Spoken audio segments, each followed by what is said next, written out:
Pemirsa, jeruk yang diproduksi oleh petani Bali selama ini juga dipasarkan keluar Bali seperti Solo, Bandung, dan Jakarta.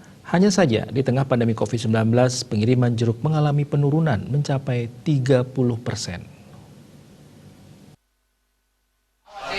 Berbagai jenis jeruk yang dikembangkan oleh petani Bali selama ini juga dipasarkan keluar Bali, seperti misalnya Bandung, Jakarta, Solo, serta daerah lainnya. Pengepul jeruk di Bali Nengah Rungken menuturkan memasuki pandemi COVID-19, ada penurunan omset penjualan jeruk keluar Bali. Penurunan yang dialami mencapai 30%. Saat ini dirinya mengirim jeruk sekitar 6 ton lebih setiap harinya, itu pun dengan harga jual yang menurun.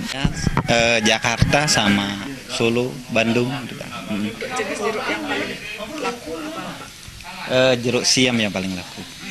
Untuk sekali pengiriman bisa sampai berapa ton?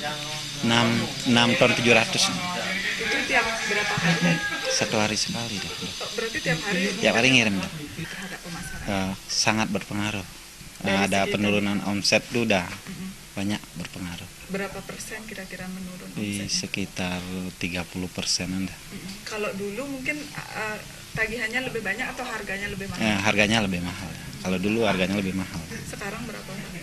Kalau sekarang harganya untuk di Bali ya ambilnya 5,5. Kalau jualnya di Jakarta kan bisa 12.000 yang gede.